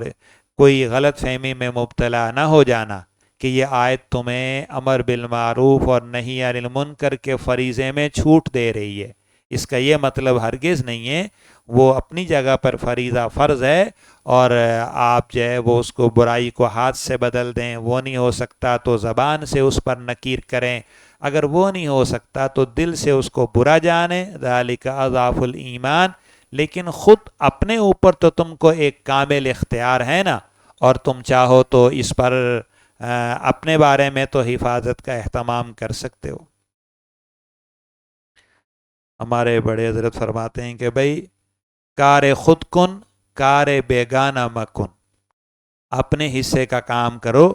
دوسرے کے حصے کا کام مت کرو۔ یا وہ فرماتے ہیں بعض بزرگ کہ اپنا غم پہلے ہے، جہاں کا غم بعد میں، اپنا غم پہلے ہے اور جہاں کا غم بعد میں۔ اور حقیقت میں یہ آیت مبارکہ ہمارے ایک بہت بڑے معاشرتی مسئلے کو ایڈریس کر رہی ہے اور اس بارے میں ہمیں تنبیہ کر رہی ہے۔ وہ کیا؟ آپ ہر شخص کی زبان پہ ایک جملہ سنیں گے، حالات بہت برے ہو گئے، زمانہ بہت خراب ہو گیا ہے، معاشرہ بہت گندا ہو گیا ہے، برائیاں بہت بڑھ گئی ہیں، کہیں پر کوئی بھلائی کی صورت نظر نہیں آتی، لوگ ایسے ہو گئے ہیں، لوگ ایسے ہو گئے ہیں، معاشرہ ایسا ہو گیا ہے، زمانہ ایسا ہو گیا۔ ایک تو ویسے ہی زمانے کو برا نہیں کہنا چاہیے، ان اللہ هو الدہر والزمان، لوگ زمانے کے لوگ ایسے ہیں، لیکن جو آدمی بھی لوگوں کے متعلق زیادہ کرتا ہے کہ لوگ ایسے، وہ خود اپنے بارے میں بے فکر ہوتا ہے، اپنے بارے میں غیر محتاط ہوتا ہے، اپنے بارے میں اس کو پرواہ نہیں ہوتی، ورنہ جس شخص کو اپنی پرواہ ہو وہ دوسرے کے متعلق سوچتا ہے، لیکن ایک خاص حد تک، اور اپنے بارے میں وہ بہت زیادہ سوچتا ہے۔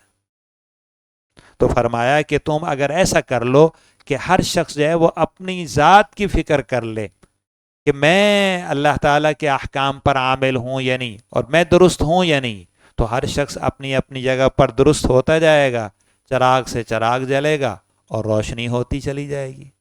اپنے من میں ڈوب کر پا جا سراغ زندگی، تو میرا نہیں بنتا نہ بن، اپنا تو بن۔ اقبال صاحب بڑی اچھی دوسری جگہ بات کہتے ہیں خودی سے اس طلسم رنگبو کو توڑ سکتے ہیں، خودی سے اس طلسم رنگبو کو توڑ سکتے ہیں، یہی توحید تھی جس کو نہ تو سمجھا نہ میں سمجھا۔ خودی سے مراد ہے عرفان نفس، اپنی ذات کی پہچان اور اپنی اصلاح کا اہتمام، اپنی ذات کی پہچان اور اپنی اصلاح کا اہتمام۔ من عرف نفسہ فقد عرف ربہ، جس نے اپنے آپ کو پہچان لیا، اپنے مقام عبدیت کو پہچان لیا، اپنی ذمہ داری کا ادراک کر لیا، اس نے اپنے رب کو پہچان لیا کہ میرے رب نے مجھے منصب امامت دیا ہے، مقام خلافت دیا ہے، درجہ نیابت دیا ہے، حقوق کی ادائیگی میرے ذمہ کی ہے، لہذا کوئی میرا حق دے یا نہ دے، میں لوگوں کو ان کے حق ضرور ادا کروں اور ان کے دینے کا انتظار مت کروں، میں اپنی ذمہ داری ادا۔ یہ ہے خودی اور یہ ہے عرفان نفس اور یہ ہے اپنی اصلاح کا اہتمام۔ تو وہ کہہ رہے ہیں کہ اگر تو اپنی ذات کا عرفان حاصل کر لیتا اور اپنی اصلاح کا اہتمام کر لیتا اور ہر شخص کر لیتا، تو یہ جو دنیا میں شیطان کا پھیلایا ہوا جادو ہے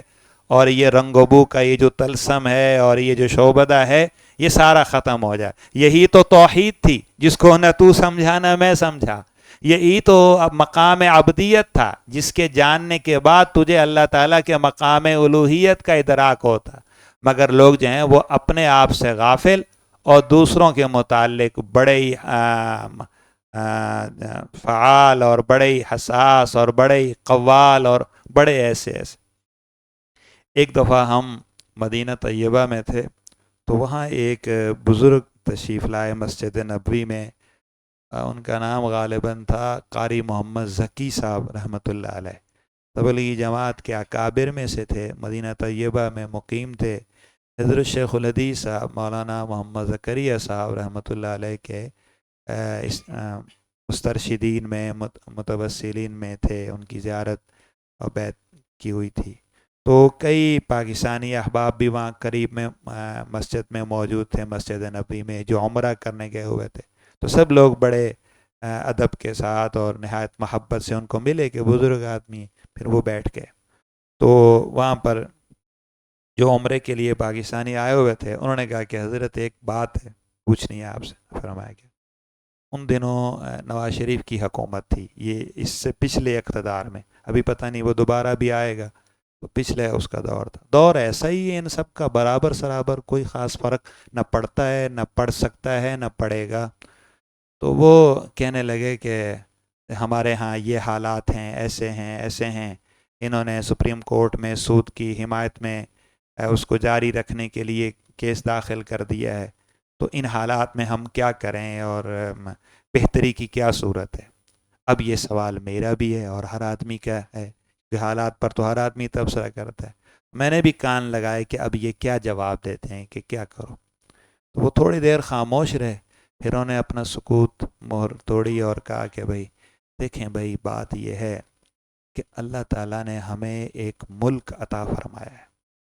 ہم میں سے ہر ایک کو ایک ملک عطا فرمایا ہے,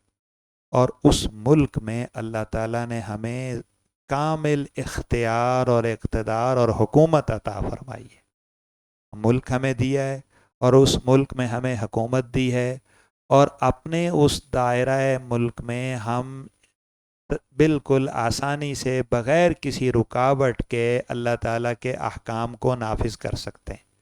اس میں ہمارا اختیار بھی برابر چلتا ہے, کوئی بیرونی رکاوٹ بھی نہیں ہے, وہاں کوئی اپوزیشن بھی نہیں ہے, وہاں کوئی حزب اختلاف نہیں ہے, کوئی مسئلہ نہیں ہے.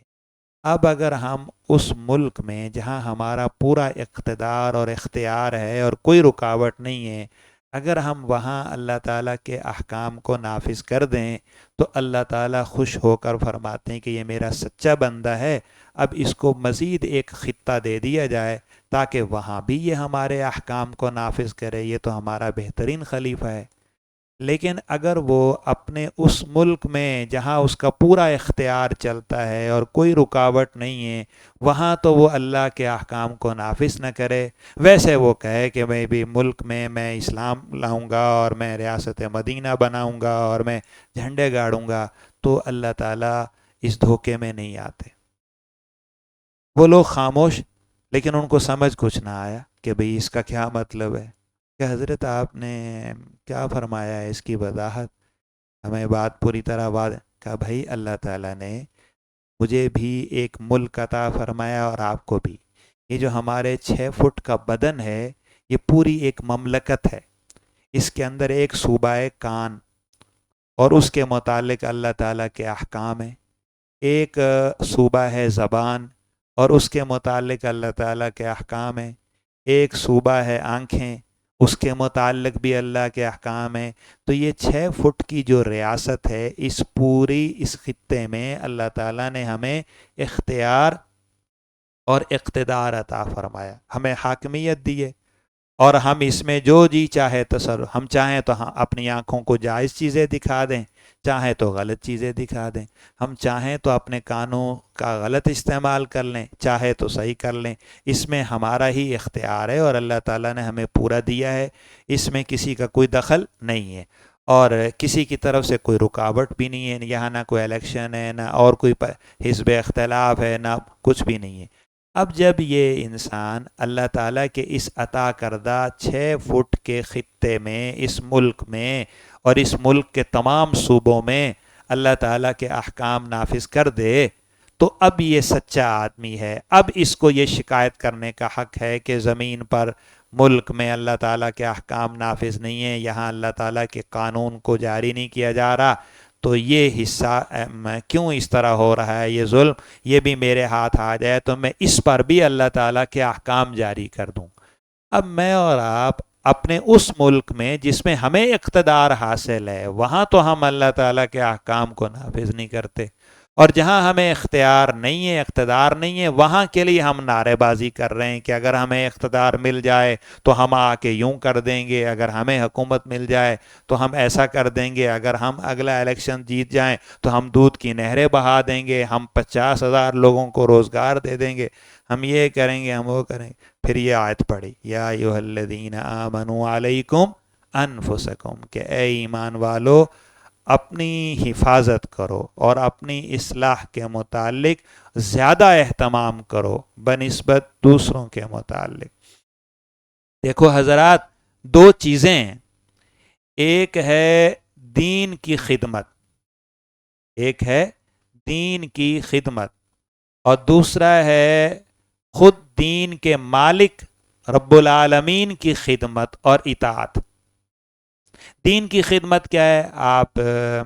تعلیم دے رہے ہیں، تدریس کر رہے ہیں، تعمیرات کر رہے ہیں، مدارس ہیں، خانقاہیں ہیں، تبلیغی کام کر رہے ہیں، تصنیف کر رہے ہیں، یہ سارے دینی خدمات کے مختلف شعبے ہیں، یہ سب دین کی خدمت ہے۔ اور ایک ہے خود دین کے مالک کی خدمت، دین کے مالک کی اطاعت، وہ یہ کہ دین کے وہ احکام جو براہ راست ذاتی طور پر مجھ پر لازم ہوتے ہیں، کہ جن چیزوں کو اللہ نے واجب کیا ہے ان کا بجا لانا، اور جن چیزوں کو اللہ نے منع کیا ہے ان سے بچنا، تو یہ دو چیزیں الگ الگ ہیں۔ دین کی خدمت کرنے پر اللہ تعالیٰ اجر عطا فرماتے ہیں، کام کیا اجرت عطا فرما دیتے ہیں، لیکن اس سے اللہ تعالیٰ کا مقرب ہونا یقینی نہیں ہے۔ ان اللہ لا یؤید ھذا الدین بالرجل الفاجر، اللہ تعالیٰ کا قرب جو ہے وہ اطاعت پر موقوف ہے، اللہ تعالیٰ کا قرب جو ہے وہ اللہ تعالیٰ کی بندگی پر موقوف ہے۔ اب اگر آپ کوئی ایسے لوگ دیکھیں کہ جو دینی خدمات انجام دے رہے ہیں، بڑے بڑے ادارے چلا رہے ہیں، خدمات کر رہے ہیں اور کئی دین کے شعبوں میں،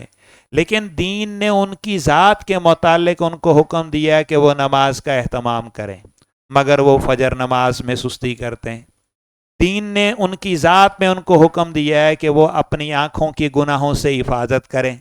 مگر وہ آنکھوں کا غلط استعمال کرتے ہیں۔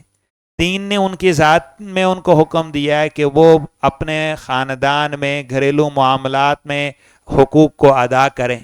وہاں پر ان سے کوتاہی ہو رہی ہے، تو یہ خدمت اپنی جگہ پہ ہے، اس سے اجرت مل جائے گی، اجر مل جائے گا، لیکن جو احکام براہ راست اس کی طرف متوجہ ہیں، فرائض کے اور محرمات کے، کرنے کے اور نہ کرنے کے، جب ان میں غفلت کی تو اللہ تعالیٰ کا قرب نہیں حاصل ہوا۔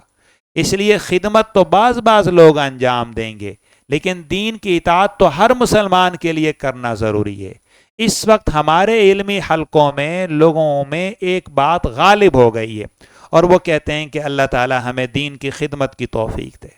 اللہ تعالیٰ ہمیں دین کی خدمت کی توفیق دے۔ وہ بزرگان سے بھی دعا کراتے ہیں کہ حضرت دعا فرمائیے اللہ تعالیٰ ہمیں قبول کر لے، اللہ تعالیٰ ہمیں دین کے کسی شعبے میں قبول کر لے۔ تو دین کی خدمت کی دعا کرنا جتنا مطلوب ہے، اس سے زیادہ براہ راست دین کی اطاعت و اتباع کی دعا کرنا ضروری ہے۔ خدمت پر اجر ہے اور اطاعت پر قرب ہے، قرب اور چیز ہے، معاوضہ ملنا اور چیز ہے۔ بھائی یہ ایسے ہے جیسے ایک شخص ایک مکان تعمیر کرتا ہے اپنے بیٹے کے لیے، اس کا بیٹا کہیں دور ہے، بیرون ملک ہے یا دوسری جگہ ہے، اور وہ مکان تعمیر کراتا ہے۔ اب وہ ایک شخص کو بلاتا ہے، انجینئر کو، وہ کنسٹرکشن کر رہا ہے، کسی پلمبر کو بلا لیا، وہ سیوریج کا کام کر رہا ہے، الیکٹریشین کو بلا، یہ جتنے لوگ آ رہے ہیں یہ مکان کی تعمیر کر رہے ہیں، یہ اس مالک کی خدمت کر رہے ہیں یا نہیں کر رہے؟ کر رہے ہیں، اور وہ ان سب کو ان کی اجرت دے رہا ہے، لیکن کیا یہ اس کے مقرب ہیں؟ یہ اس کے محبوب ہیں؟ یہ اس کے دل کے قریب ہیں؟ نہیں، مقرب اس کا وہ بیٹا ہے جس کے لیے وہ یہ سب کچھ کر رہا ہے۔ تو اس سے معلوم ہوا کہ خدمت ہر وقت قرب نہیں ہوتی، خدمت ایک کام ہوتا ہے اور بعض اوقات وہ مالک اس پہ اجرت دیتا ہے، لیکن تقرب اور چیز ہے. تو اللہ تعالیٰ خدمات پر اتنا راضی نہیں ہوتے، بلکہ اس سے پہلے اپنی اطاعت اور بندگی پر راضی ہوتے ہیں. وہ بنیادی ہدف ہے، وہ بنیادی چیز ہے. اب لوگوں کا یہ حال ہو گیا ہے کہ وہ دینی خدمات میں لگ کر اتنا منہمک ہو گئے ہیں کہ بعض اوقات وہ اپنے ضروری اعمال و واجبات اور اپنی ذات کے متعلق اللہ تعالیٰ کی طرف سے لاگو ہونے والے ضروری احکام میں بھی ترک کیے ہوئے. ہمارے حضرت مجدد الفسانی رحمہ اللہ تعالیٰ نے اپنے ایک مجاز بیت ساتھی کو خط لکھا اور فرمایا کہ بھی کئی دن ہو گئے آپ چلے گئے تو آپ کی طرف سے کوئی حال احوال نہیں آیا، کوئی خیر و عافیت کا خط نہیں آیا، آپ کیسے ہیں، آپ اپنے احوال سے مطلع کریں. انہوں نے جوابی عریضہ لکھا اور اس میں لکھا حضرت الحمدللہ بہت اچھے احوال ہیں، ادارہ قائم ہو گیا ہے، اس میں مدرسے میں اتنے بچے حفظ کر رہے ہیں، اتنے ناظرہ پڑھ رہے ہیں، اتنی بچیاں ہیں، دراسات دینیہ کورس ہے، یہ ہے، حدیث کا شعبہ قائم ہے، تخصصات ہیں وغیرہ وغیرہ. حضرت نے جواب نے فرمایا ہم نے آپ سے ان خدمات کا نہیں پوچھا تھا، ہم آپ سے آپ کے ذاتی احوال کے متعلق پوچھنا چاہتے ہیں. آپ نماز کا اہتمام کتنا فرماتے ہیں، آپ ذکر اللہ کا اہتمام کتنا فرماتے ہیں، آپ قیام اللیل کا کتنا اہتمام کرتے ہیں، آپ اپنی خلوت میں کتنا اللہ تعالیٰ سے تقوی اختیار کرتے ہیں. آپ ہمیں اپنے ذاتی معمولات و احوال کے متعلق مطلع فرمائیں. یہ جو کام آپ کر رہے ہیں اس سے تو خلق خدا فیض یاب ہو رہی ہے، خود آپ کا کیا ہوگا آپ یہ بتائیں.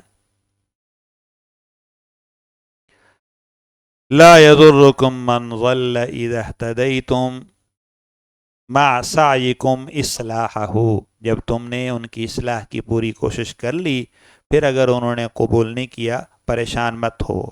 حضرت تھانوی رحمۃ اللہ علیہ نے بڑا اچھا نقطہ یہاں سے نکالا، فرمایا عارفین اتمام حجت کے بعد کسی کے در پہ نہیں ہوتے. یعنی اہل معرفت کا، اہل اللہ کا، مشائخ کا یہ طریقہ ہے کہ کسی کو سمجھاتے ہیں، بات پوری کرتے ہیں، اچھی طرح اس کا شبہ بھی دور کرتے ہیں، اس پہ دلیل بھی دیتے ہیں، اتمام حجت بھی کرتے ہیں. اس کے بعد اگر وہ قبول نہ کرے اور وہ پورا نتیجہ نہ آئے تو وہ پھر اس کے پھر پیچھے نہیں پڑتے بلکہ اس کو چھوڑ کر اپنے ضروری کام میں مشغول ہو جاتے. ان کو اپنی زیادہ فکر ہوتی. الی اللہ مرجعکم جمیعا. ایک صاحب تھے تو ان کی بچی کے پیٹ میں درد ہوا، اچانک تکلیف ہوئی تو وہ اس کو فوراً جو ہے وہ ہاسپٹل لے جانے لگے. اب وہ بچی درد سے بڑی بچی لیکن وہ درد سے چلا رہی ہے اور بے قابو ہو رہی ہے اور بہت زیادہ چیخ رہی. تو ہاسپٹل میں داخل ہوئے تو سامنے ایک اور پیشنٹ مریض لایا گیا تھا. وہ بیچارہ کہیں آگ سے جل گیا تھا، کچن میں کوئی چولہے پر آگ بھڑکی تو اس کا چہرہ جھلس گیا اور بھی ویل چیئر پہ، لیکن وہ بیٹھا ہوا تھا خاموشی سے. تو اب ان گھر والوں نے اس لڑکی سے کہا کہ تمہیں تھوڑا سا درد ہے اور تم اتنا بے صبری ہو رہی ہو، چیخ رہی ہو، چلا رہی ہو، یہ دیکھو یہ سامنے اس آدمی کے ساتھ کتنی بڑی تکلیف ہے، جھلس گیا ہے اور پورا جل گیا ہے اور زخمی حالت میں، وہ تو تھوڑا صبر سے کام لے کر خاموش ہے، تم بھی صبر کرو. تو وہ کہتی ہے آپ کو پتہ نہیں ہے اس کے پیٹ میں درد نہیں ہے، اگر ہو رہا ہوتا تو وہ بھی میری طرح چل رہا تھا. تو دیکھو اپنے درد میں وہ دوسروں کی اتنی بڑی بات کو بھول گئی. تو جب آدمی کو اپنے کسی عیب کا ادراک ہوتا ہے یا اقرار ہوتا ہے اور اس کی احساس کی فکر ہوتی ہے تو وہ دوسروں کی بڑی بڑی باتوں کو بھی نظر انداز کر دیتا ہے اور وہ کہتا ہے کہ بھئی تم اپنی بات کرو. ہمارے بنوری ٹاؤن میں ایک استاذ تھے تخصص فی الحدیث میں، تو انہوں نے ایک کتاب لکھی. اس کتاب میں انہوں نے کوئی مسئلہ اہل سنہ کے جمہور مسلک کے خلاف لکھا. تو ہمارے استاد تھے مولانا یوسف لدھیانوی شہید رحمہ اللہ تعالی، انہوں نے ان کے رد میں ایک تفصیلی مضمون لکھا کیونکہ وہ جمہور اہل سنہ کے اجماعی موقف کے خلاف مسئلہ تھا، کچھ تھوڑا سا خارجی فرقے کی طرف میلان تھا. تو انہوں نے بینات میں وہ پورا مضمون لکھا. تو ایک صاحب نے حضرت کی تعریف کرتے ہوئے کہا کہ آپ نے تو اس کی ساری چولیں سیدھی کر دی ہیں. چول ہلانا ہوتا ہے نا، یعنی جسم کے اعضاء، آپ نے اس کی چولیں سیدھی کر دیں. تو حضرت لدھیانوی شہید رحمۃ اللہ علیہ تھوڑا سکوت کر کے کہنے لگے ان کی تو ایک ہی چول ٹیڑھی تھی، وہ ہم نے سیدھی کر دی، ہماری ساری چولیں ٹیڑھی ہیں، وہ کون سیدھی کرے گا؟ یعنی اس وقت میں بھی جب ایک شخص کی تردید میں مضمون لکھا ہے، اپنی حالت اور اپنی اصلاح سے بے خبر نہیں ہے، اور فرما رہے ہیں کہ ان میں تو ایک فکری غلطی پائی گئی تھی تو ہم نے اس کی درستگی کر دی، خود ہم میں پتہ نہیں کہاں کہاں کمزوری ہے، ہمیں اس کے درست ہونے کا فکر کرنا چاہیے۔ تو جب اہل علم صلاح و تقوی کے ساتھ محاسبہ کرتے ہیں یا کسی کی تردید کرتے ہیں تو ان کا یہ منہج ہوتا ہے کہ وہ دوسرے کی اصلاح کرنے کے ساتھ ساتھ ناصحانہ تردید کرنے کے باوجود اپنے آپ سے بے خبر نہیں ہوتے۔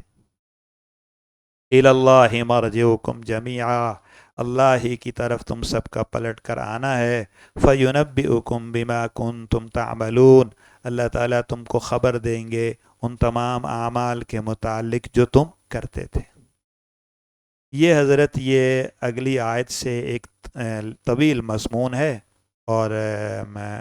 4-5 آیات پر مشتمل ہے، تو اگلی مجلس میں انشاءاللہ اس کو کریں گے، ورنہ یہ آدھا رہ جائے گا، ناتمام ہوگا تو تفہیم مشکل ہوگی۔ سبحانک اللہم و بحمدک، بسم اللہ الرحمن الرحیم، الحمد للہ رب العالمین۔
صلی اللہ علیہ وسلم، آمین۔